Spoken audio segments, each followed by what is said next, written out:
devotional service. And now the another after that 3, 4, 5, 6, 7 are adopting things which are favorable to the process of devotional service.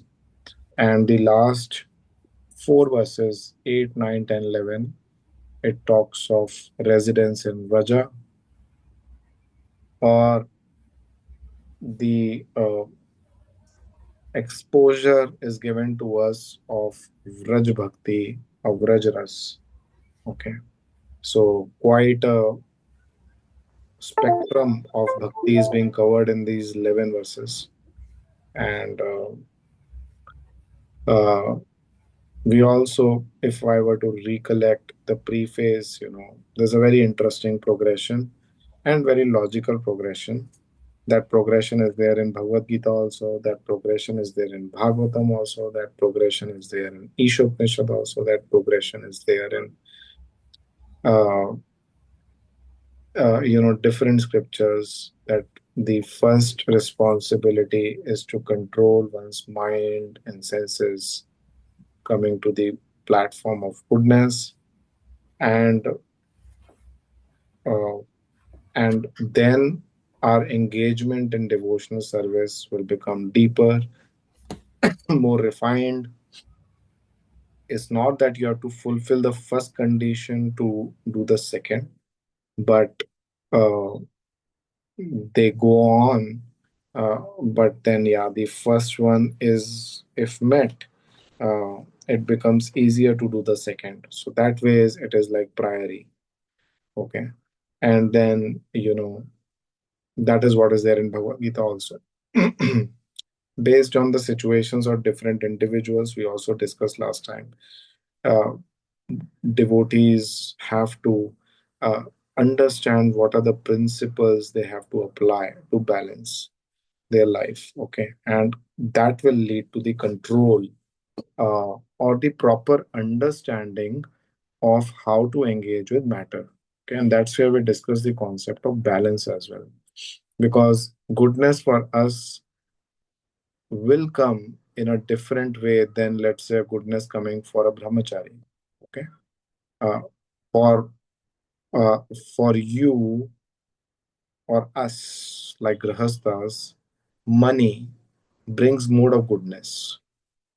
Let's say if you don't have money, you'll just keep thinking about money, and the goodness will not come. Okay. Ignorance may come, passion may come. So the same sense object, but based on the position of a living entity, it is consumed in a particular way, and that leads to or a particular reaction.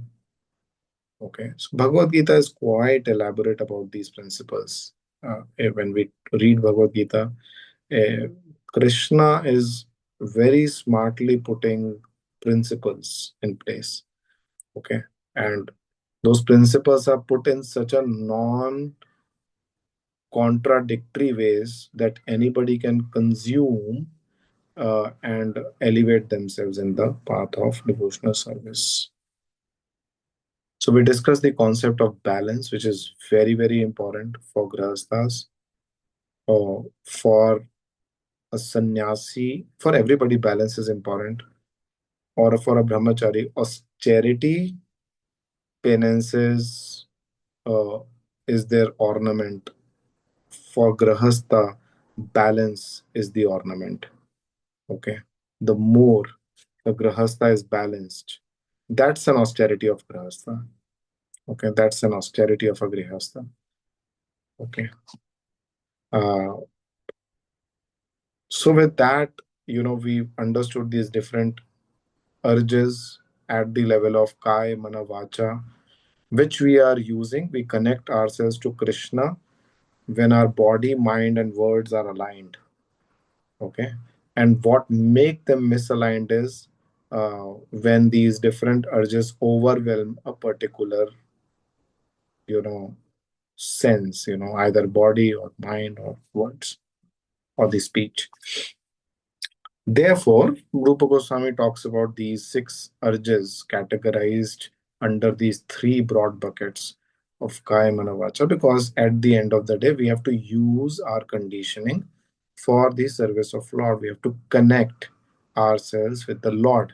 We have to connect ourselves with Lord through devotional service, in which we are doing direct devotional service, which is of chanting, reading, hearing, and preaching, and so many things, which was one half of the balance. And the other half of the balance, which is indirect devotional service, we do, which directly may not be qualified as devotional service, but for a devotee, it comes in the domain of devotional service, which is your relationship with your spouse, ashram, basically, stability of the ashram, varna, in terms of how I am stability, with what stability I am trying to run. The objective is stability, short term, medium term, long term stability. Okay, that's the objective. So these are items of indirect devotional service. For a devotee, it comes in the domain of devotional service. Okay, so when we are engaged in these direct and indirect devotional service, and we are trying to connect ourselves to keep our consciousness fixed and clear and moving on. Therefore, we have to be aware of these different urges, okay, which can disturb our consciousness, okay, in terms of how do we manage and focus on Krishna while we perform our direct and indirect devotional service. So now we move to the second verse. Okay. Second verse. And please recite after me. And I'll be referring 3 commentaries in this second verse. You know, beautiful commentaries. Prabhupada is including 2 in his purports, his own commentary and Bhakti Siddhanta Saraswati Thakur's Anuvritti explanation yet again. I'll also be referring to Bhakti Vinod Thakur's Bhaktya Lok, which is the book on these verses only, the 2 verses, verses 2 and verses 3. It's called Bhaktya Lok. Okay. It is a book by Srila Bhakti Vinod Thakur. And, we see such amazing perspectives come from these 3 acharyas. Okay. Okay, we'll start off. Atyahara prayasascha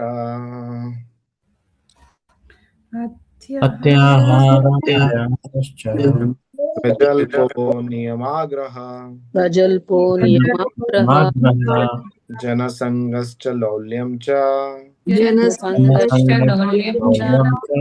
Shadbir Bhakti Vinashyati. Shadbhaktir Vinishyati. Somebody would like to read the translation? Anybody? Prabhuji, I can read. Yeah, please. Hare Krishna. Yeah. Translation for the text 2. One's devotional service is spoiled when he becomes too entangled in the following 6 activities. First one, eating more than necessary or collecting more funds than required. Second one, over endeavoring for mundane things that are very difficult to obtain. Third one, talking unnecessarily about mundane subjects matters. Fourth one, practicing the scriptural rules and regulations only for the sake of following them and not for the sake of spiritual advancement, or rejecting the rules and regulations of scriptures and working independently or whimsically. Fifth one, associating with worldly minded persons who are not interested in Krishna consciousness. And the last one, sixth one, being greedy for mundane achievements. Hare Krishna. Okay. So, Atyahara, Prayas. Atyahara means eating more than necessary or collecting more funds than required. Then Prayas is over endeavoring. Okay, so we'll discuss it all one by one. Okay. Prabhupada, in his commentary he starts again, Prabhupada is very amazing, he starts from a very different perspective. Looks like, once Prabhupada started with that uh, Ajamila story, but there is always a very deep connection of why Prabhupada is doing it. So Prabhupada uh, goes to the root of it. Prabhupada starts with, a very powerful line: human life is meant for plain living and high thinking. Because as soon as we hear these six things, it kind of, puts a break on our on our fast going life towards the regular concept of growth. It kind of puts a break, from fourth gear. It just kind of brings us to second, probably first gear. In some cases reverse may also happen, but it just immediately Prabhupada, when we see this, and then Prabhupada is kind of giving a perspective that why is Rupa Goswami giving this, is because human form of life is meant for simple living and high thinking. Hey, did we do recite prayers? Did we? We missed, I guess, bro. Oh, we missed now? Oh, No, Prabhuji, we did. We did, Prabhuji, we did. we did, huh? We did. I was. We did, Prabhuji. Yes, Prabhuji, we did. Okay. Okay. Yeah, but I didn't recite Mukam Karoti Vacharam. That was not recited. Yeah. Yeah, Mukam Karoti Vacharam Pangum Langayate Giringat Kapatamam Bande Shri Gurdin Tarnam Paramanam Shri Chaitaneshwaram.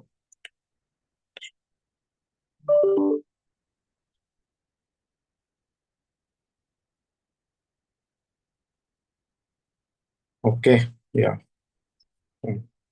I begged for some immediate power so that I can speak on this for myself. So then Prabhupada, he talks about this point, plain living and high thinking. And this is plain living and high thinking. High thinking is literally the high thinking of high spiritual realm. That's what human form of life. And then Prabhupada suddenly switches the gear to the Shaktis of Lord. There are three types of potencies of Lord.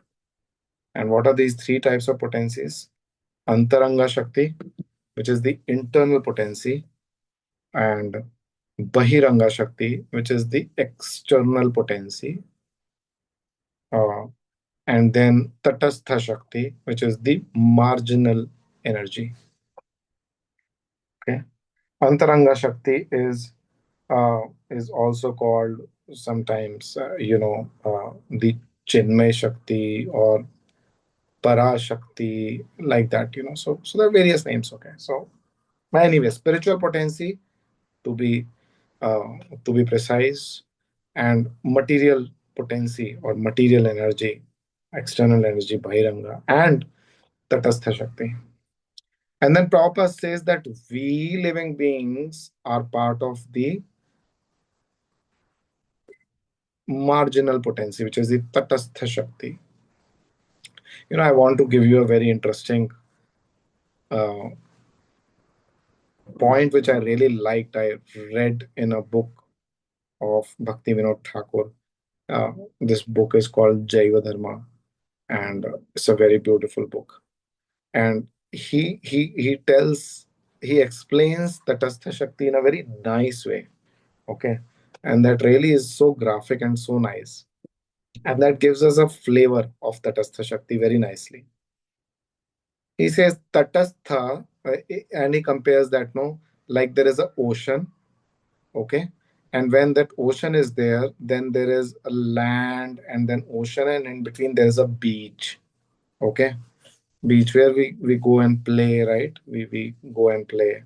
It's very interesting place, right? Because it's neither water nor land. Okay, and Bhaktivinoda Thakur explains Tatastha or Tata or beach, direct in the beach of the beach may of the spiritual, and the external or Bahiranga Shakti is Tatastha Shakti.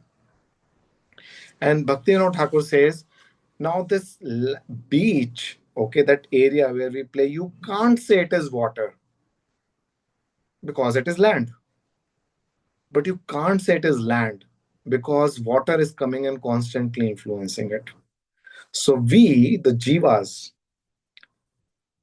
we are definitely not material because we are spiritual, we're spirit souls. But we can't say that we are spiritual energy also, or we are like, you know, spiritual energy. We are part of the Tatastha Shakti. Why? Because we get influenced by material energy. And why we get influenced by material energy? Because we are, although qualitatively spiritual, same as the spiritual energy, but because of our position on the Tata, we also get influenced by the material energy. Okay, because we are infinitesimal in front of the material energy of Lord. We just very, very small. We just very small. And Prabhupada also gives various way he explains this example, like if the fire spark from the fire, it goes out and falls on a ground, it doesn't create fire, because although it is fire, but in quantity it is so small that it cannot create the ruckus which actual fire can create. That is the Tasya Shakti. And then Prabhupada, see how beautifully Prabhupada connects this with high thinking, Prabhupada so beautifully brings it up. And then Prabhupada is like a doctor of bhakti.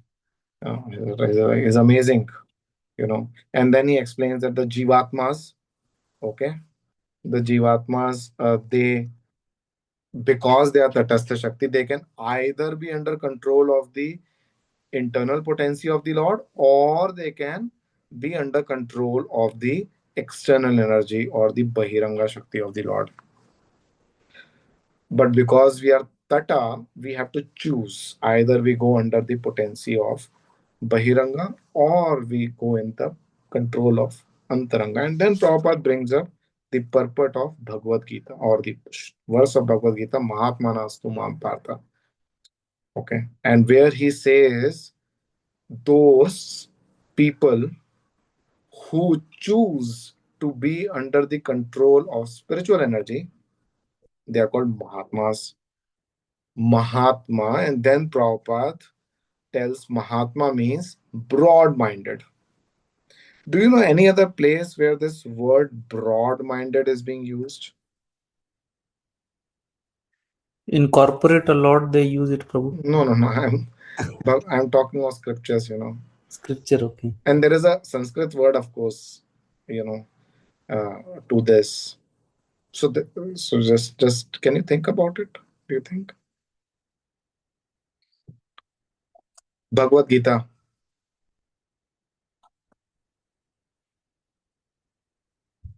Okay, there's a verse word which Krishna uses, Brahmana, and Prabhupada translates it as broad-minded. And then opposite of Brahmana, there is another word which is being used for narrow-minded. What is that word? Which comes in that famous verse also, where Arjun surrenders to Krishna. What is that word?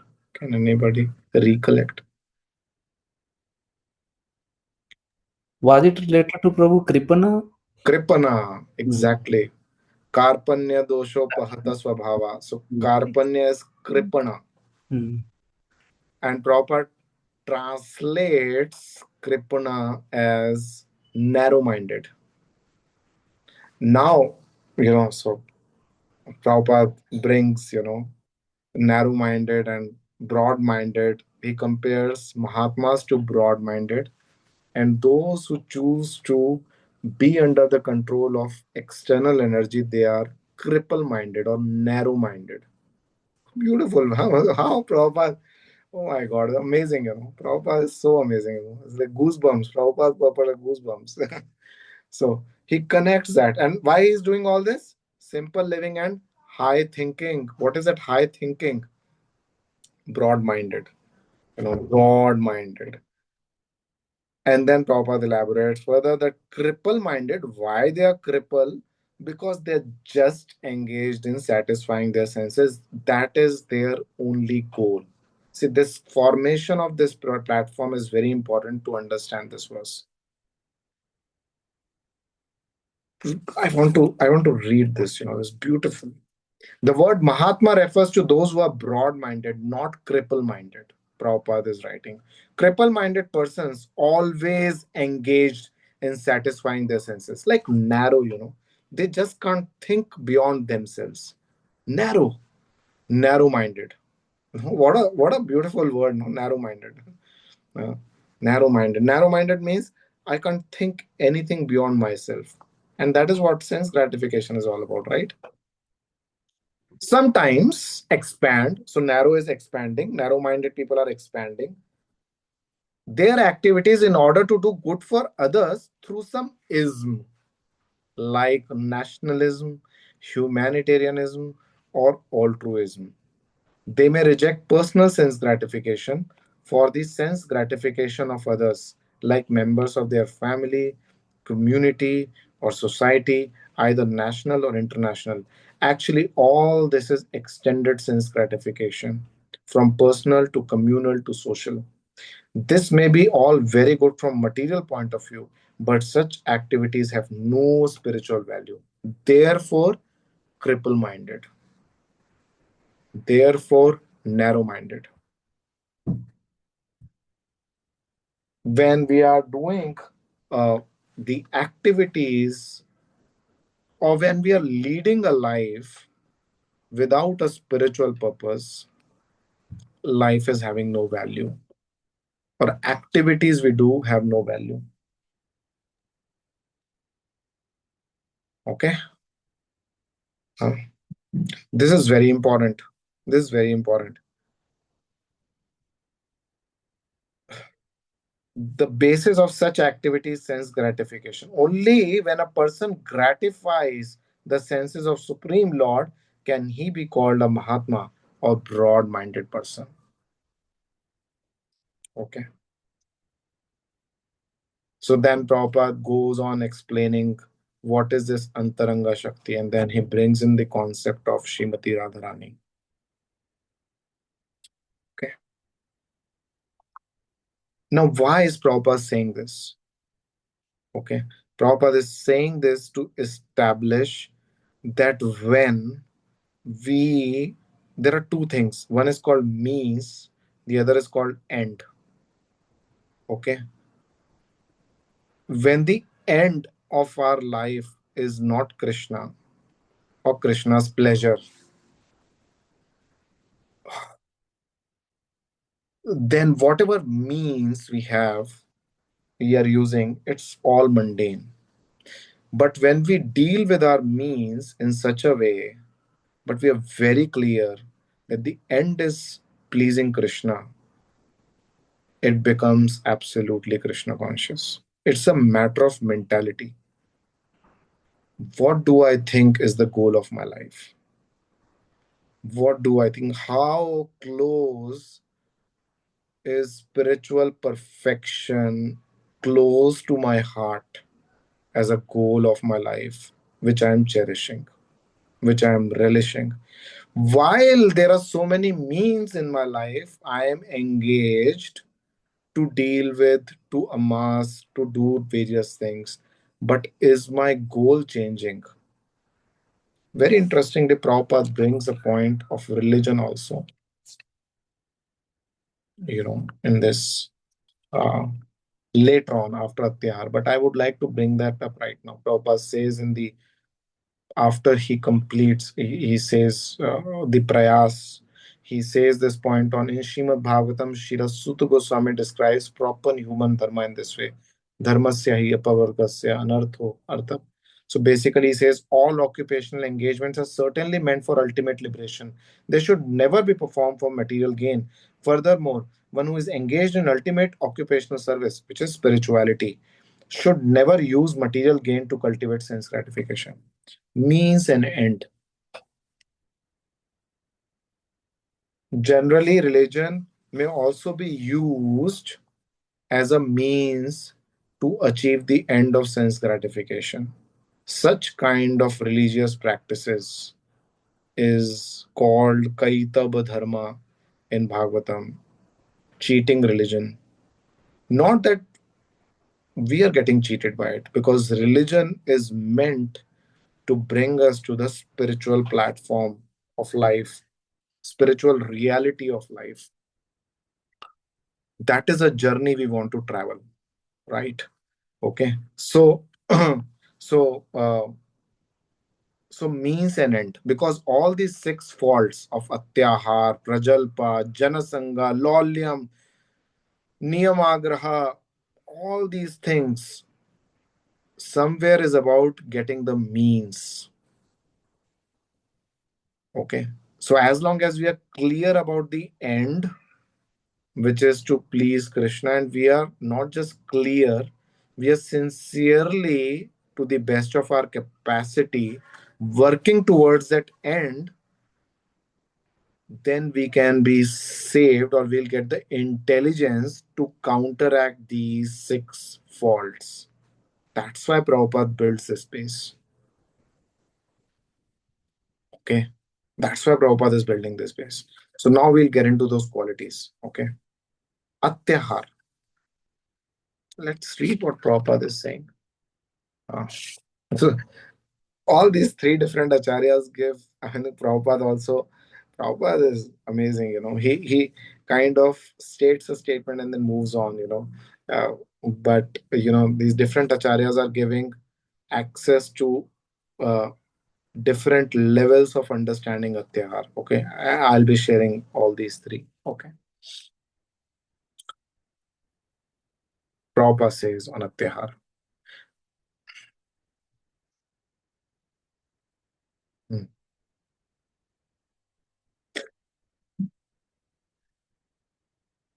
What is it? Yeah. Everyone requires possessions such as food, grains, clothing, money, and other things necessary for maintenance of the body. But one should not collect more than necessary for his actual needs.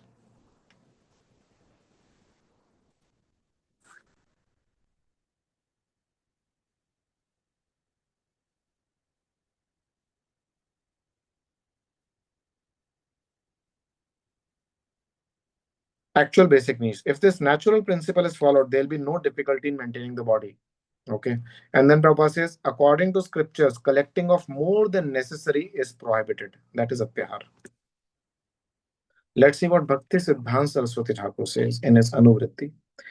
Too much endeavor to acquire knowledge on part of mental speculators or dry philosophers fall within the category of Atyahar. So now he's giving a different level of Atyahar. He's saying, so Prabhupada is saying about objects, but then Prabhupada gives a very, uh, very high principle line. According to scriptures, collecting of more than necessary. Now, what is that more? That is very broad. Okay. It is not just objects. Bhakti Siddhanta Saraswati Thakur specifically brings out the concept of more could be knowledge, also more philosophical, uh, dry philosophy, or too much endeavor to acquire knowledge on part of mental speculators or dry philosophers fall within the category of Atyahar. Okay. And then Bhaktisiddhanta Saraswati Thakur also says the work of karmis who write volumes of books on economic development also fall within the category of Atyahar. Okay. Similarly, those who have no desire for Krishna consciousness and who are simply interested in possessing more and more material things, either in shape of scientific knowledge or monetary gain, are all included under the control of Atyahar.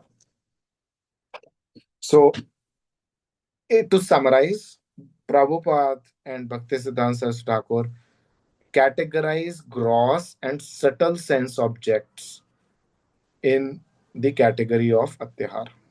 This is being corroborated by Bhakti Vinod Thakur. Now, let me read some very interesting points from Bhakti Vinod Thakur's commentary. Very startling. Okay. He says, it is very necessary to deliberate on the deep meaning of this verse.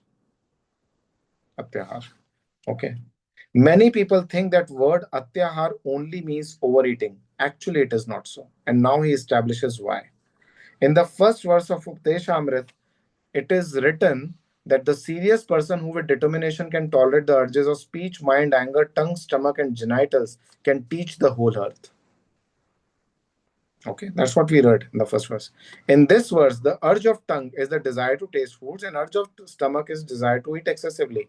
If one takes the word atyahar to mean eating too much, there would occur the fault of repetition in a work which is meant to gather the essence of the summary. So it is not eating. Okay, it is not eating. It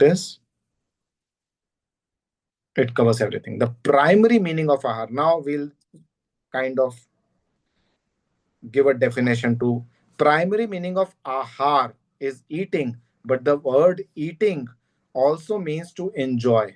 Bhojana comes from the word bhoga. Material objects by the five senses. The eye enjoys form, the ear enjoys sound, the nose enjoys fragrance, the tongue enjoys taste, and the skin enjoys the softness or hardness, warmth or coolness, etc. So essentially, ahar means anything which our sense objects consumes to enjoy. He's talking about these five gross, but there are subtle sense objects also, like mind, intelligence, all these are also subtle senses for us. Or in a way, these five gross senses also have these subtle senses within them. Okay, in the body, in the consciousness, there are subtle senses. So when I'm acquiring knowledge, if that knowledge is all about acquiring knowledge about how these five senses can enjoy, also comes in the category of ahar of these five senses, which primarily Bhaktivinoda Thakur and Bhaktisiddhanta Thakur and Prabhupada are referring to. Now, here is a very interesting point I would like to read. This type of enjoyment. Now, I may ask you a question. May I ask you a question? Atyahar or ati ahar. Ahar means enjoying of sense objects. Right? So, what would atyahar mean? Not enjoy sense objects. What is that? Over- Intense. Intense. Over-enjoying sense. Sorry? Pratyahar. Raise your hands. Raise a virtual hand so that I can.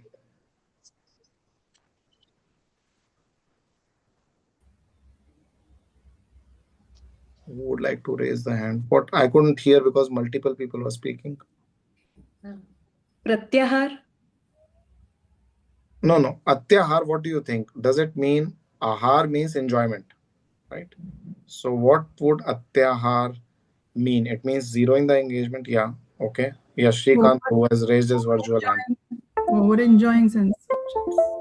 It is, Krishna Prabhuji, it is not only eating more, but it is collecting. Though that is fine. That I've explained. Yeah. It is for all the senses.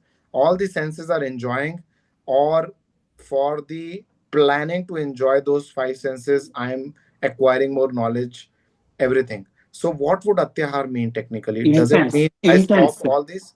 Intense, ati. Intense. Okay. Beyond the limits. Okay. Very good. Okay. So let us now you're getting the concept of balance, looks like, Okay, good. Now let's see what Bhaktivinoda Thakur says.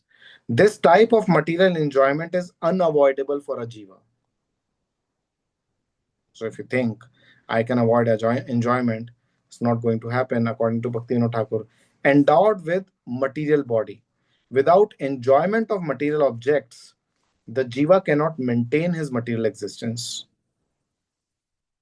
When the jiva gives up enjoying objects, he immediately gives up the body. Thus, giving up material objects is simply a mental concept and can never be implemented. Nice one, na? But then what is to be avoided? The meaning of these verses is taught in the word atyahar in Updeshamrita. The purport is that if one accepts material objects as the objects of enjoyment, it becomes atyahar. But if one accepts objects as the mercy of Lord, using them as necessary in a way favorable for bhakti, it is not atyahar. When one accepts with sincerity objects of senses as mercy of Lord, it becomes yuktahar, regulated acceptance of objects within bhakti. By that, yukta vairagya is easily accomplished. Okay, this atyahar is very important because prayas happens because of atyahar. So if we can understand atyahar really well, prayas is settled. Okay, so what is atyahar? Atyahar is, ahar means enjoying. Ati ahar is a problem. And what is ati ahar? Why we get into ati ahar? When we don't, it's not about quantity alone. It's about when we lose that mentality for what I have. So person may be having a pauper, but he may be ati ahari. Because whatever I have, I don't use it for service of Lord. I don't use it for service of devotees. I don't use it in service of Lord Chaitanya Sankirtan. For me, it's about everything is about me, and me. That's why means and end. So if the end is cleared, the means can be engaged. Okay. So, but to have this consciousness always, one has to have a regular association of devotees. And one has to engage in chanting and hearing about Lord on a regular basis as much as possible in the association. But if one is not in physical association, then one does it himself with all sincerity. But whatever is possible, one comes in the association of devotees. Okay. In Kali Yuga, doing devotional service in association is extremely important. We naturally realize the purpose which others are having. We get inspired to keep that purpose aligned. So coming in association, chanting in association, hearing in association is very, very important. Let me also... Prabhuji, Hare Krishna Prabhuji, I have a question here. Yes. As Grahastha, we are accumulating wealth for our daughters and sons for their future educations also. Yes. So, does it come under Atyahar? Because we are acquiring wealth, right? This could have been used for the service of Lord, maybe probably in sevas and even in food service that ISKCON is doing. So accumulating wealth for the future of daughters and sons, does it really come under Atyahar, or how should we... Very good question. Very good question. Very good question. So that's where prayas comes in. That's why I want to go to the concept of prayas. When that will be...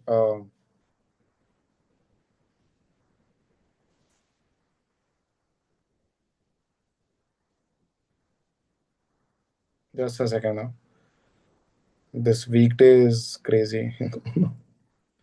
I'm just messaging. Didn't realize there is a call coming up.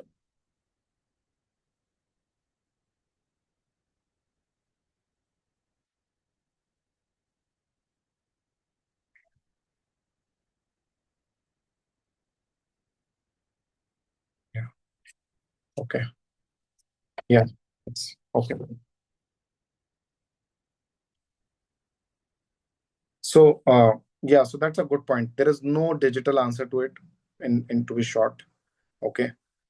You may be for having a fault of Atyahar, or you may not be. There's no straight answer to it.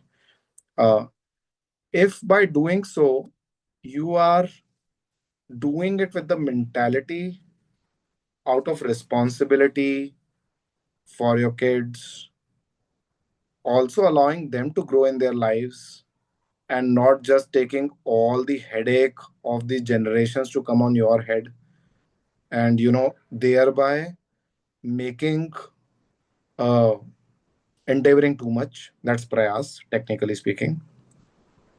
You are also keeping a room for them to have a journey in their life, okay? But at the same time, you're not being irresponsible by thinking that, oh, if I do this, then I'm wrong. This not should happen. We also know our parents saved for us, many of us. No, that really helped us in our lives. Okay. So definitely that's a very responsible behavior as parents, that we are trying to do best of our kid for our kids. But at the same time, it should not be uh, leading to over endeavoring so much so that I don't have time for my own devotional life left. Okay. Then it goes into the zone of prayas, and technically this becomes atyahar. Okay. Okay. So very thin line between responsibility and excessive attachment. When we are responsible, we become too attached. When we try to become detached, we become irresponsible. Okay. Krishna consciousness means detached responsibility. This is our lifelong homework. Okay.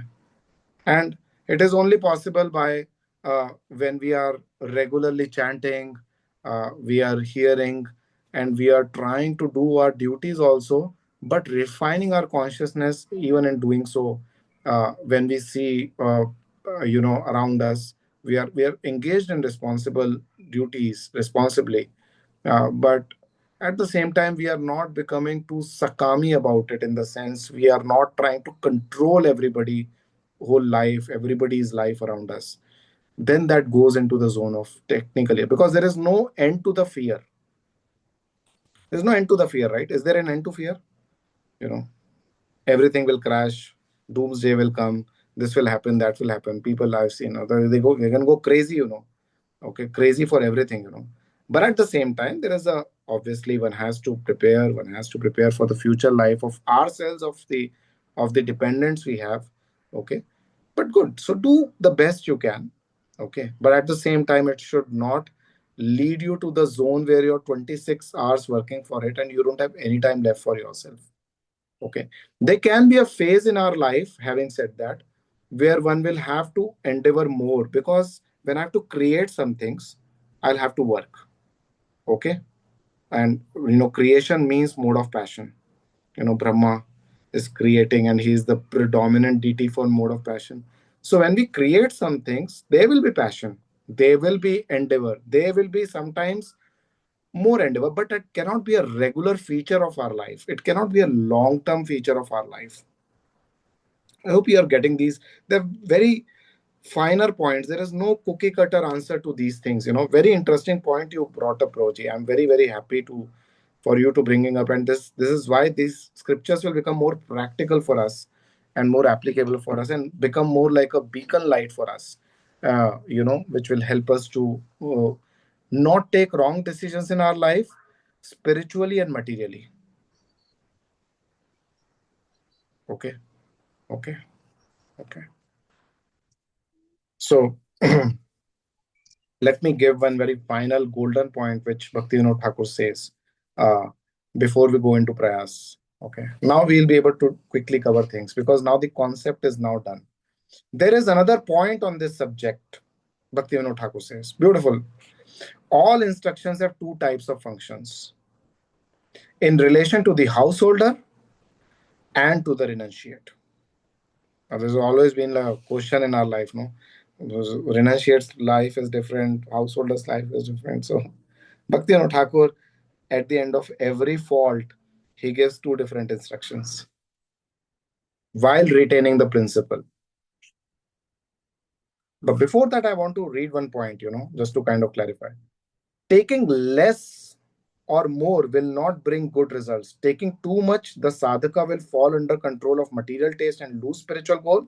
If he does not accept a suitable amount, he will not be able to maintain his body, which is necessary for performing bhajan. So I hope now the balance is coming out clear. Okay. Now I go to the point. All instructions have two types of functions in relation to householder and to renunciate. The householder can gather for maintaining his family,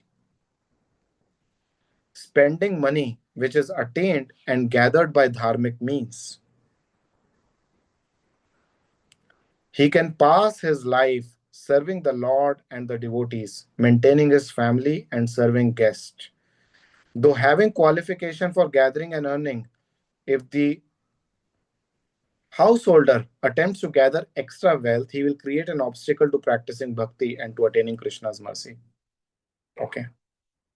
So extra here means beyond what is needed for maintaining of my family current and future needs and whatever expenses and lifestyle people have. There's also a point on lifestyle out here, Sometimes what happens is that there is no control on the lifestyle expansions we have. Okay. So we should know what is a comfortable lifestyle we have, because then one can get into the zone of atyahar and prayas. Okay. So we should know.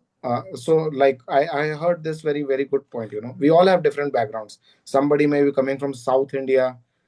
South Indians are, very simple in their living and all those things. There are some people who are coming from very different family backgrounds, which are, like I'm coming from a Punjabi family, Punjabis.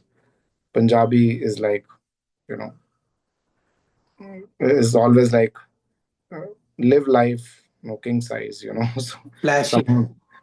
that is the funda of Punjabi life, So, uh, so we have to understand what is our level, okay, and we have to go simpler at that level. If I start comparing myself with others, he's doing this, I'm doing that, I'll get into the zone of confusions. Okay.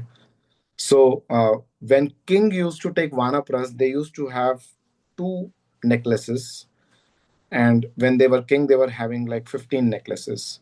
But when the Brahmana takes Vanapras, he'll have like two loincloths. Okay. So point what I'm trying to state is, based on the situation what we have, we go simpler from there. Okay. We go simpler from there. That's very important. Nice. If you state that no, this simplicity only means eating curd rice. Now, I may not be that. So that's fine. Bhakti Siddhanta Saraswati Thakur's bodyguard used to eat 25 chapatis in one meal. Now, you may say it's atyahar. No, but that is his appetite. So all of us, you know. But having said that, if we get into the zone, so my need may be different from the need which generally people have. Okay. But let's go simpler from there.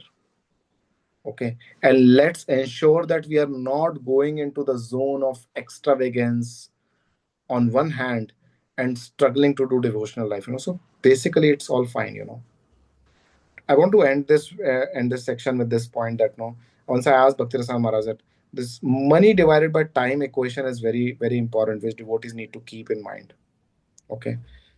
Uh, Always try to, of course, we all are in corporate life. We know what is happening right now is also very, very difficult time in corporate life. Okay. Uh, Times are changing very, very rapidly, disrupting like anything. Okay. So one has to work, okay, to maintain. But one should always remember that I'm working for money. So money divided by time, that equation one has to keep in mind. Okay.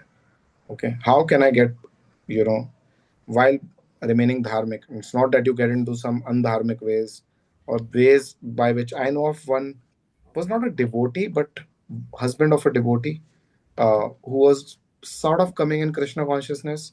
And he, in order to become wealthy quicker, he started investing in some uh, derivative trading without knowledge. And of course, derivative trading is sheer, you know, speculative, because there is no, logic behind it. And he lost like 45 lakh rupees and he took loans to repay, to invest more to recover, and then eventually he had to abscond. They absconded, fun find it, they were not to be seen. So not that we want to earn money so we go mad after ways. Yes, we can be smart. No, we can have our own initiatives to run in such a way that we do something that is fine, absolutely fine. Okay, but it should be in the zone of the dharmic area. It cannot be, you know at any cost, cheating people, or by making our life hellish, finding some shortcuts I'm trying to earn. Okay. Dharmic means, as Bhaktivinoda Thakur says, whatever. And in that, we try to act smart. We look at 5 to 10 years view, and then Krishna will bless us with the right time, more time. It's not that everybody who's spending time is earning money more. That is also not happening. So it depends, You people will get that kind of intelligence also along with. So this is complicated topic of Atyahar, which is. I've tried to explain in the most non-controversial way as possible, but I hope it is understood. The principle is understood to you. Okay. Uh, so this is very individualistic. Okay. Connected to Atyahar, we'll move to Prayas now. Okay. And Prayas and Atyahar is like brother and sister. If Atyahar is going to be there, Prayas will naturally follow. Cut, cut, cut, cut, cut, cut. It will come. Okay, let's see what Prabhupada says for prayers. Okay. Collecting and eating more than necessary also causes prayas or unnecessary endeavor.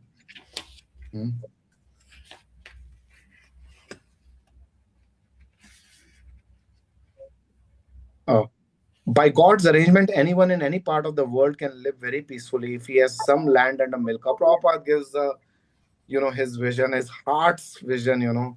Always Prabhupada yearned for this. Okay, as ISKCON, we have not been so successful on this. Creating farm communities, we tried, but it didn't really click.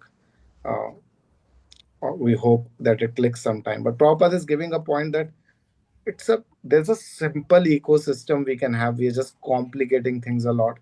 And I think it is getting more complicated with AI now. Okay. There's no need for a man to move from one place to another to earn a livelihood.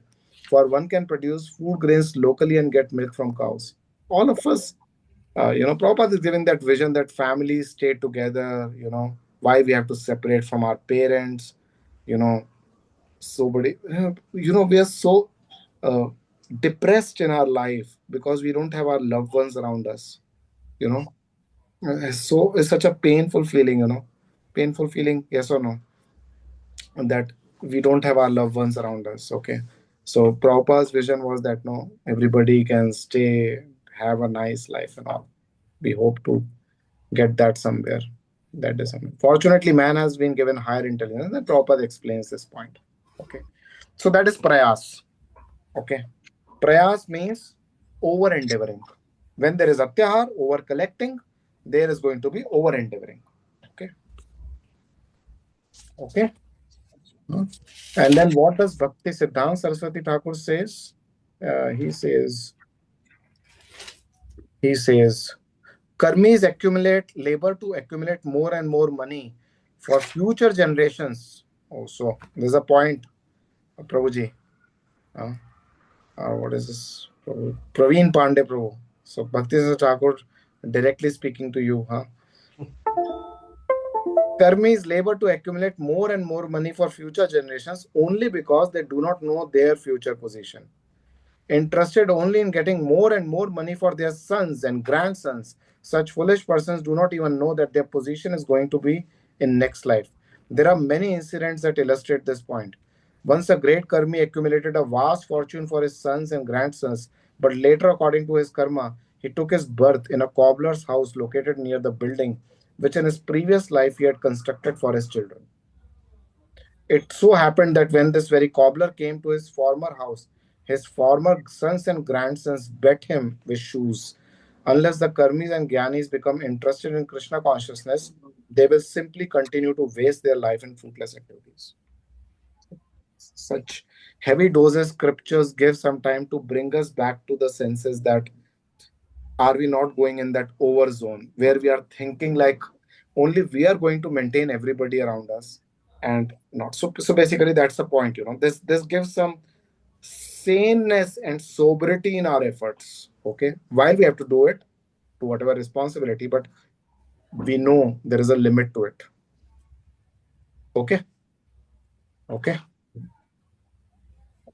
Now let's see what Bhaktivedanta Thakur states. It's a very beautiful section of prayas which Bhaktivedanta Thakur, and Bhaktivedanta Thakur again gives a very amazing understanding. So we'll again reconcile with Bhaktivedanta Thakur, beautiful instructions. He states there are. Where is the Bhaktivedanta in this book, Prabhuji? No, not in this book. I'm referring to his commentary while I'm explaining you. Okay. Okay, Prabhuji. Not there. So then he says there are two types of prayas. Bhaktivedanta Thakur starts it. The one is called karma prayas. The other is called gyan prayas. So, put long story short, karma prayas is over endeavoring for material things, which we know. And then there is gyan prayas, which is we try to attain Lord. We try to attain perfection only by knowledge. Just by knowledge, we are trying to accommodate Lord within our heart by the mentality of acquiring knowledge. That's Jnana Prayas. And then Can you please repeat that? Gyan prayers. Sorry. Sure. No, sorry. I'm here for that only. Let me recite a verse from 10th canto, 14th chapter, 3rd verse, which talks of Gyan Prayas. Gyane Prayasam Utabasya Namanta Eva Jivanti Sanmukharitam Bhavadiya Vartam Sthane Sthita Shruti Gatam Tanuvan Manobhir. Have you heard this? Sthane Sthita. Ye Prayaso Ajita Ajitopi Asi Tats Trilokyam. Those who, even while remaining situated in their established social positions, throw away the process of Gyan and with their body, word, and mind offer all respects to the descriptions of your personality and activities, dedicating their lives to those narrations, which are vibrated by you personally and by your pure devotees, certainly conquer your lordship, Ajita, although you are otherwise unconquerable by anyone within the three worlds. So what is Gyan Prayas? Is when my focus shifts from engaging my body, mind, and senses and speech in service of Lord, from that surrendered consciousness, it shifts to the consciousness of, because when we get into the path of Krishna consciousness, it may happen, or generally when we get into the path of transcendental growth in life, then what happens is that we get into the path of knowledge more. We develop more faith in our intelligence, acquisition of knowledge, in getting the perfection of life. But the real perfection of life is when we build that relationship with Lord through devotional service. So when the focus shifts from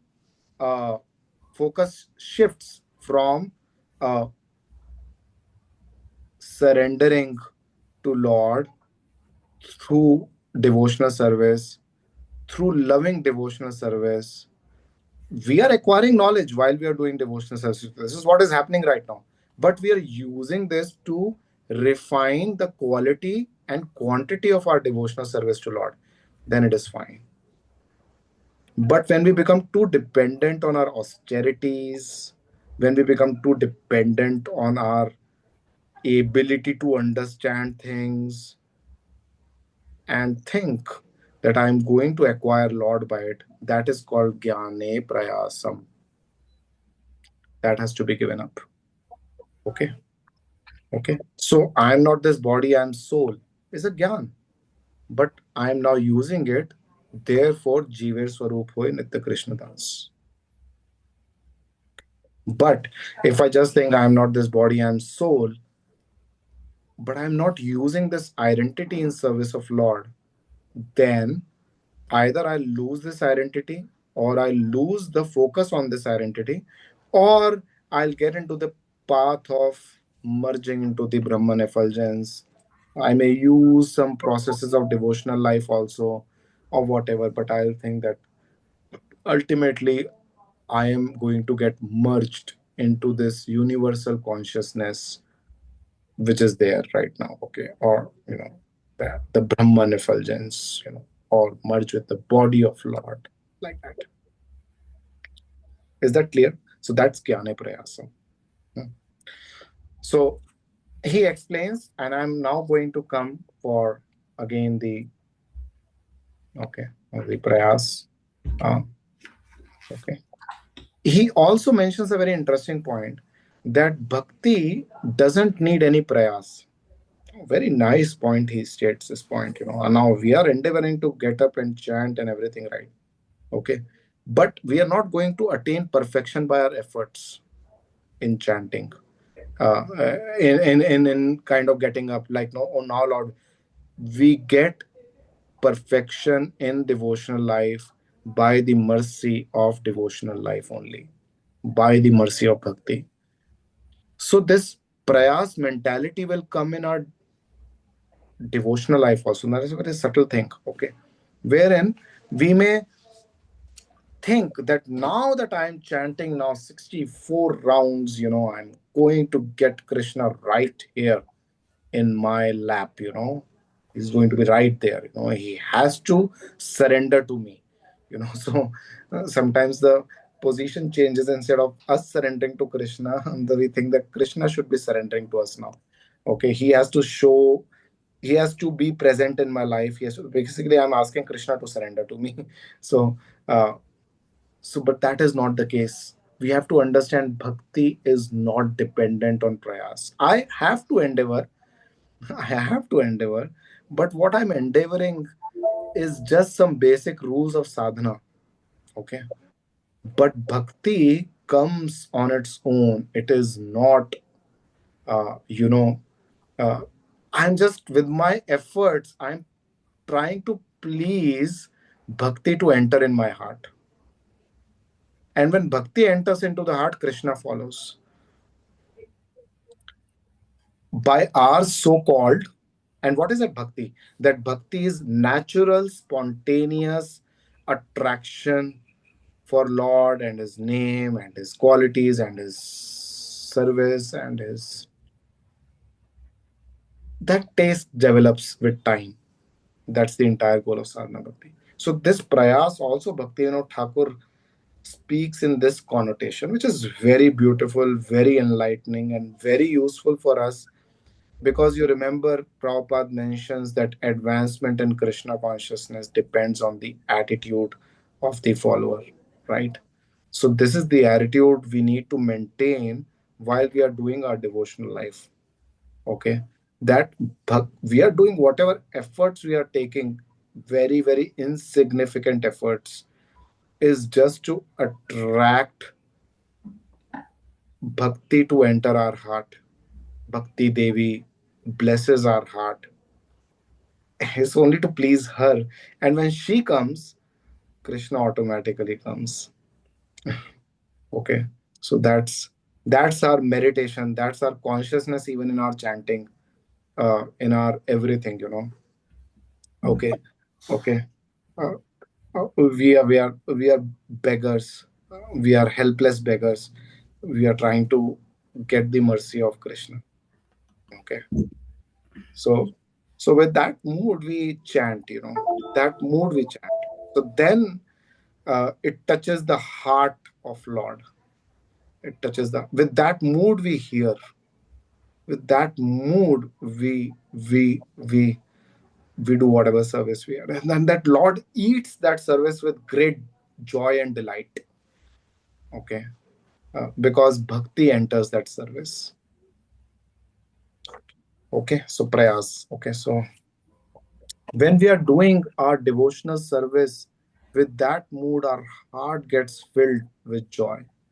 Our heart gets filled with fulfillment. And then naturally we become immune to this atyahar and prayas. It just becomes like a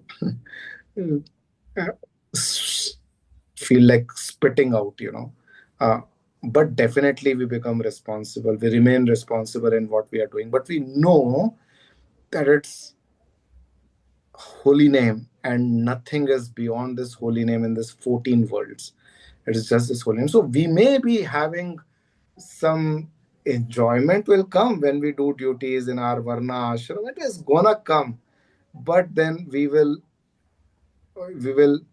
heart will delight and joy when we associate with this holy name, and heart will delight and joy when we associate with the philosophy of Krishna consciousness, and heart will delight and joy when we hear the pastimes of the Lord. That's where we want to be. That is our goal. That is why we came here. Okay, so decade after decade we have to maintain this consciousness, and then we'll be immune from everything. That's the biggest vaccination. Bhakti in itself is a big vaccination. Only thing is we need to have a heart to do the right bhakti. This prayas mentality is therefore condemned. Bhaktivinoda Thakur gives a beautiful way.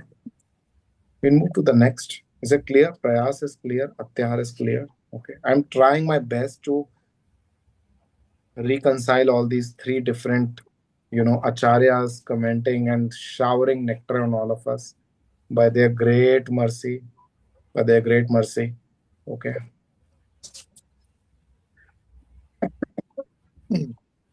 After Atyahar and Prayas, the third fault which comes is Prajalpa. Okay. Prajalpa. Prabhupada in his commentary states about Prajalpa something like this. Okay. Another impediment is Prajalpa, unnecessary talking. When we mix with a few friends, we immediately begin unnecessary talking, sounding just like croaking toads. If we must talk, we should talk about Krishna consciousness movement. Prabhupada is like so cute, so cute, like a loving grandfather. He is coming and saying, do like this, So Prabhupada is Prabhupada. Those outside of Krishna consciousness movement are interested in reading heaps of newspapers, magazines and novels, solving crossword puzzles, and doing many other nonsensical things. Prabhupada is like, in this fashion, people simply waste their valuable time and energy. In the Western countries, old men retired from active life play cards, fish, watch television, debate about useless socio-political schemes. All these and other frivolous activities are included in Prajalpa category.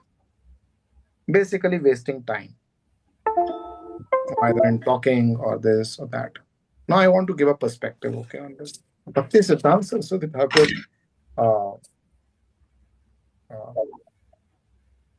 is not talking much on the Prajalpa part. Okay? He's going to Niyamagraha. Yes. But let me just go to what Bhaktivedanta Thakur says, and then we'll try to understand what is happening. Bhaktivedanta Thakur states, talking together is called Jalpan or Prajalpa.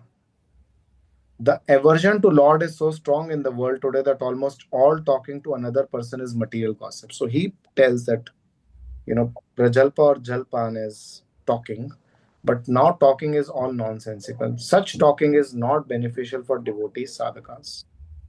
One can speak plentifully about cultivating bhakti. Okay. Now,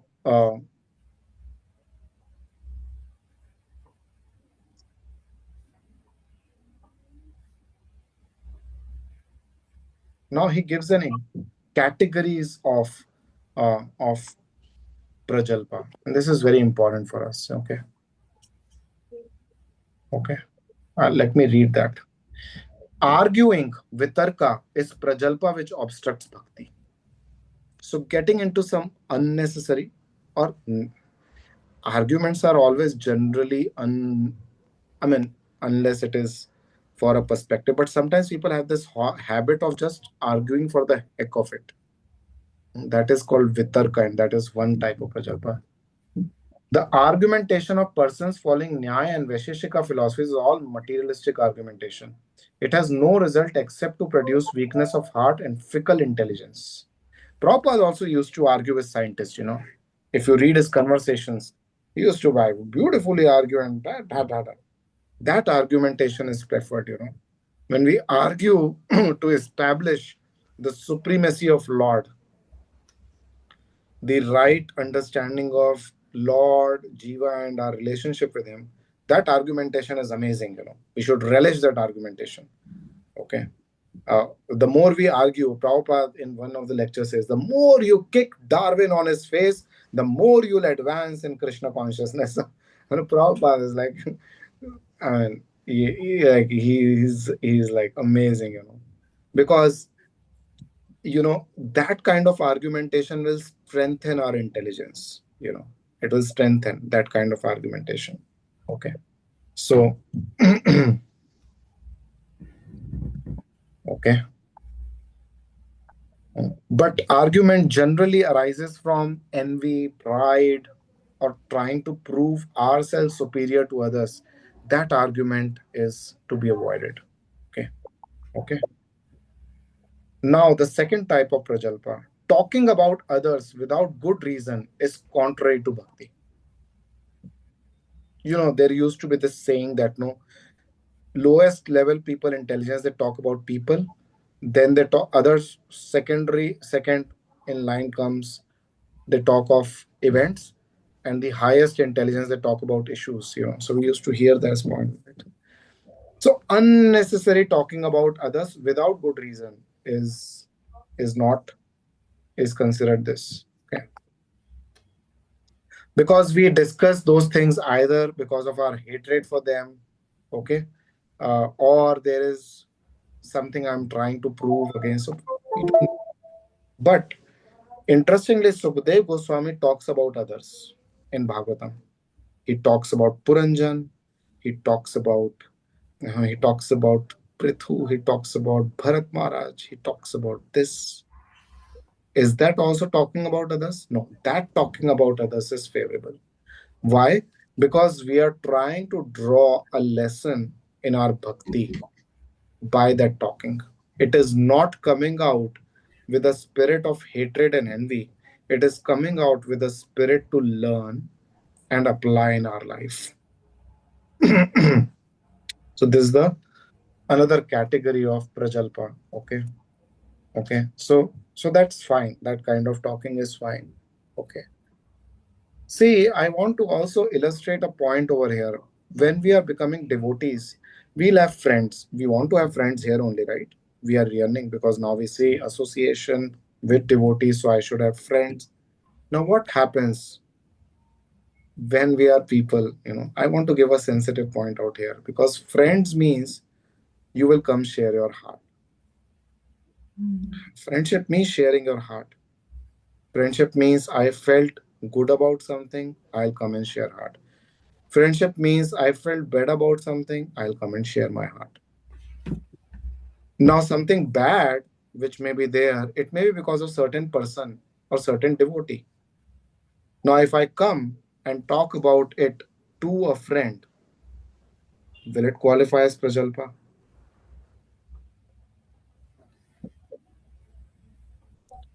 It may or may not. If a particular person is having a habit of talking about others, he always has a problem. Okay. Then, as friends, we may just kind of talk and divert to other topic. Okay. But if particular person who is coming out here is not regularly like that, it's something paining in his heart, it's very important to give shelter to that devotee. And if it is becoming heavy for us, direct him to a person who can handle it. Okay. But it's very important for devotees to get the room to talk about something which has happened in their life. Now, we also should not take that as an opportunity and start becoming a touch me not and start talking about everything. We should also be intelligent to understand, after all, it's an imperfect world. Although we are in this international society for Krishna consciousness, but it is an I world, imperfect world. There will be challenges. People are also coming out here who are also struggling. They will have their own ways. Okay. So if we can manage things, it is fine. But even after managing, if I'm not able to, I'm getting too disturbed, go and share. And when somebody is coming and sharing with us, we should keep it confidential. We should not take it to others. Obviously, you will discuss with your spouse. Okay. That will happen, goes without saying. Okay. But you should not be discussing it with other devotees. Then the trust is broken. Okay. Then that becomes prajalpa. Okay. So to help others, it's not necessary that you have to be sensitive on those things. Okay. So that becomes a big thing in devotee community. When we are developing, there will be things like that. But it's important for us to maintain confidentiality when people are coming and saying certain things to us. Okay. I wanted to put this point in Prajalpa because, we may think it is Vaishnava Aparadh, or we may think it is this, it is that. It may be, if that person is habituated to do this, habituated. Like there are certain people, they're saying the right things, but that's their habit to just find faults.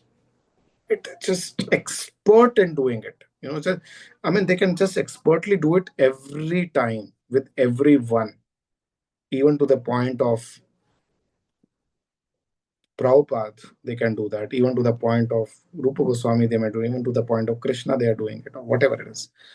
But that's a different thing. But then, if somebody is very genuine, generally struggling, comes and opens his heart, in devotee community, we need to give that view. Okay. Okay. Okay. Okay. Yeah. Then the third type of this is debating. Debating arises from the desire to win. Okay. You remember, no, that whole pastime was there when Rupa Goswami and Jeev Goswami. There was a debater who was coming in Vrindavan and challenging everybody. Then, he was taking that either you defeat me or sign on the paper that you are defeated. So Rupa Goswami, he came to him. Rupa Goswami says, okay, I sign. Yeah, please go to. I have so much things to do, so much service to do. What are you wasting my time? And then he kept saying everybody that Rupa Goswami is also defeated. Jiva Goswami became very angry about it. And then he came and left, right, center, defeated him. And then Rupa Goswami was very angry with Jiva Goswami. And he says that, why have you done this? This is not to be done. But internally he became happy because he debated for a certain person was unreasonably, in a very unreasonable way, putting his guru down. Okay. So he defended it. That was his rightful thing to be done. Okay. So that's important, Okay. That's important. To understand that, where we have to. Generally, debating means like, uh, trying to conquer over people. It's another form of prajalpa. So we have to be careful and avoid it, avoid it unless needed, Okay. Now, there's also an application for kids, if you have kids and if you're training, and let's say you start telling them, oh, no, you should not do vitarka, argumentation and debate. Oh, no, you should. No. For them, bringing up is different, They have to learn these skills. They have to learn the skill of critical thinking, not criticizing, but critical thinking. All those things they have to learn. So don't immediately copy paste all these things on your kids. Okay. Don't download it. Okay. 125 MB on your kids. Okay. They have a different trajectory to grow. Please remember that. Okay. Okay. Lying is another form of prajalpa. Lying. Okay. So lying becomes a habit if we are not. Criticizing devotees brings great inauspiciousness. Now that's your fifth kind of prajalpa. If someone hopes to get bhakti, he should vow not to criticize devotees at any time. Critical thinking is important. Criticizing is really has to be done. It has to be done in a very healthy way with an outcome. Generally, it has to be handled very carefully. Sandwiched in appreciation, we can hand over criticism.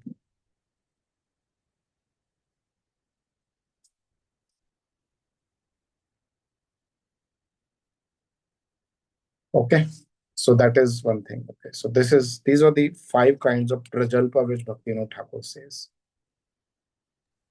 Okay, so you will have to talk to. We'll come in Janasangha and talk about. Yeah. Somebody is having a question. Yeah, Prabhuji, Hare Krishna Prabhuji. Yeah. So, I'm assuming like all the prajalpas, what you have said, can be controlled using Vachuvegam on a broader way. Please correct me if my understanding is wrong. Controlling speech, urge to speak. In one sense, yes. Prajalpa here described goes in a slightly deeper. That way, it is. So controlling speech is urge to speak. Okay. But then what is that type of speeches which we have to be particularly careful about? That we have to. So it may so happen that in order to tolerate the urge to speak, one stops speaking only. Okay, where it is needed also. Here it gives a color to that whole variety, and we get more educated about even if something is coming, how to address it, how to speak about it, and all those things. If what does it have? So this brings more of a culture. What we are discussing right here. Vachovegam is a main, I'll say, activity at a very acting level, how one has to be. But then from the cultural standpoint, what does it mean? That comes out in here. Okay. Prabhuji. Yeah. Prabhuji, for the grihasthas, most of the time he suffer from this type of communication also in the office or in the professional career. So how you are looking for this perspective? That we'll cover in Janasangha. Okay. We are going to cover that in Janasangha. Okay, associating with the worldly people. So we are going to cover in that. Very good point. Very good point. Okay. Broadly, this prajalpa we need to avoid with everyone. Yes. Now you may say that somebody, if you are just quiet, only people will. I mean, just had a tough negotiations done with our vendor. I'm just coming with a very heavy discussion. And I also did all debate, argumentation, vitarka, everything I'm doing, and now coming, out here. So obviously in your professional space, you are negotiating. If you are in a role or whatever it may be, you can't avoid these things. But that doesn't become your habit. It cannot become your habit. You use it and you come out of it. Not that in house also you are like that. Everywhere you are just making a hell out of everybody's life.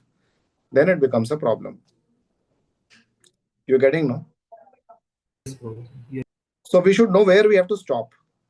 So vitarka you are going to use criticism also. So you can't apply these principles directly in your professional life. Okay. Like, you amanina manadina, if you start doing it, it will become a big problem in your office. People will just eat or sit on your head and start taking all your hair, whatever is remaining. So everything will be pulled out like this.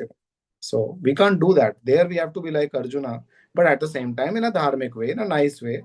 But we have to do what is needed. Okay. That's a point.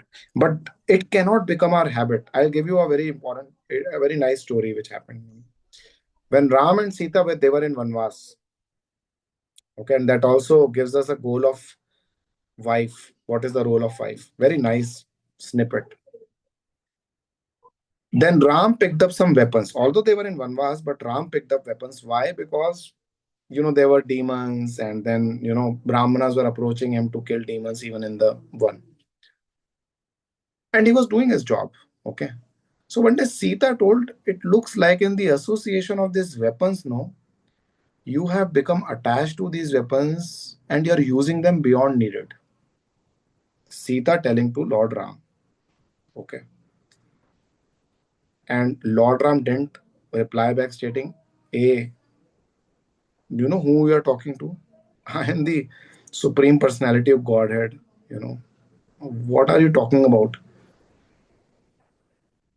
He responded to Sita that actually that is not the case, because this is how I'm using, this is where I'm using. Certain things happen, I didn't use it. He fully justified his stand and clarified that no, I'm in control. Okay. Now there are two lessons from here. One is obviously when you are using certain things or certain types of strategies everywhere, you find success in it. Okay. You may tend to overuse it. Basically overuse it means everywhere you start using it. Okay. Everywhere. Then it goes beyond thing, and you forget that in which culture and context I'm applying it. So these things like debate, argumentation, all those things, you may be needed. Like imagine if a lawyer is sitting in this class, he will to say that what the hell are you saying? Lying, we have to do everything, we have to do only. If you're a businessman, you have to lie. So you can't say I can't do it. But it cannot become your habit that everywhere you are doing it. You know where to do it, and that's fine. I do it only in that degree, in control. Okay. So that is the lesson which comes in this story. The second lesson is the wife. It is a role of a wife to question husband, and husband can't say no. It is the role of the wife to question the husband, because that's why she is called Dharma Patni. She is the one who brings us back to Dharma. Okay. So if your wife questions you, please don't mind. Okay. She is doing her. So if she is asking you for Dharma, of course. Okay. So she is questioning you. You can't become angry. Hey, why the hell you are asking me? Because she is asking. That's her role. She's not there out there to just clean your plates and everything. No, she is there. She is there. She is Dharma Patni, because she is supposed to bring Dharma at the home. She is the one who is protecting the house to go back. Okay. Okay. So she will question, and you can't. Lord Ram didn't become angry and pissy about it. So at least we can't. We don't have any rights to become pissy about it. Okay. So remember this. So the Matajis out here are smiling like anything. They are very happy. They are like in ecstasy. Okay. So we got validation of one aspect of our role. So that's very important. Okay. I think somebody raised a hand. I remember. Yeah. You addressed the question, Prabhuji. I was having the thought in terms of businessmen and lawyers, but you addressed it appropriately. Oh yes. I've also recently started up, so I know it's not easy. So okay, fine. Fourth fault, Niyamagra. See, can we go till 8:45? We started a bit late, but I leave it to you. I started a bit late. I don't want to push you guys. So 8:30 is okay. 8:45 is okay, or we stop here. I'm okay to stop here. Not a problem. We'll cover the remaining 4, 5, 6 in next class, or we can quickly do, or whatever. The coordinator needs to take a call. Sanjeev Prabhu, yes, please go ahead. Prabhuji, given that we have quite a few Matajis on the call, I will let the Matajis confirm, because I'm sure they will have little kids waiting for dinner as well. Oh yes. So no, I can't take that. I can't do that. Yeah. Yes. So yeah. So we'll handle this. Okay. If needed, there is no rush. We'll take an extra class on one of the weekends and we'll finish this off. We don't want to do it in a hurry. If all of you are in agreement, we'll do a 1 hour of extra class next Saturday, on this Saturday, and we'll close everything. Okay. So that is okay, right? So we don't want to rush through. I don't want to be recipient of the curses of the kids out there. Okay. So Krishna Prabhuji, I just want to ask about the commentary you were reading from which book, Prabhuji? Bhaktialok. I'm referring to Bhaktialok also, which is Bhaktivinoda Thakur's commentary. Okay, Bhaktivedanta. Thank you, Prabhuji. Yeah. Okay. Prabhuji, yeah, sure. We can close. We don't need to answer. Prabhu, I had two questions. One you already answered. And the limit, please. Yeah, limit of Atyahara, so which you answered that everyone is at a different level.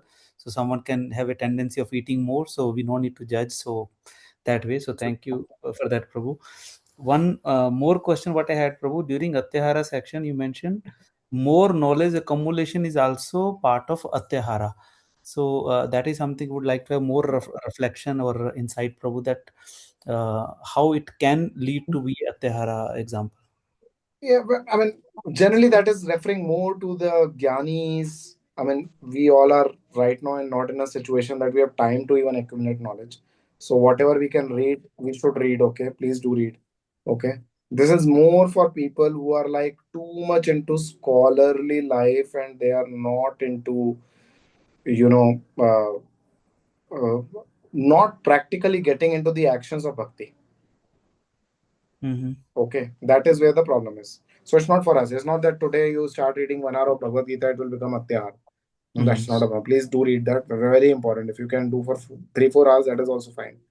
Okay, so that's not a problem. It is more for those people, who are with that Jnani mentality and, in that scholarly kind of. We don't have space only to read in life, So it's important that whatever time we get, please do read. Nicely read. Oh. Right. Okay, got it. Clear. Are we getting the practical aspects of these things or no? I mean, are you able to appreciate or there is any confusion? Is it helping us or no? It's fine, right? Okay, good. Happy. Great. Okay, Hare Krishna. Srila Prabhupada ki. Jai. Jai. Jai. Hare Krishna, Prabhu. Hare Hare Krishna. Krishna. Hare Krishna. Prabhuji, Hare Krishna.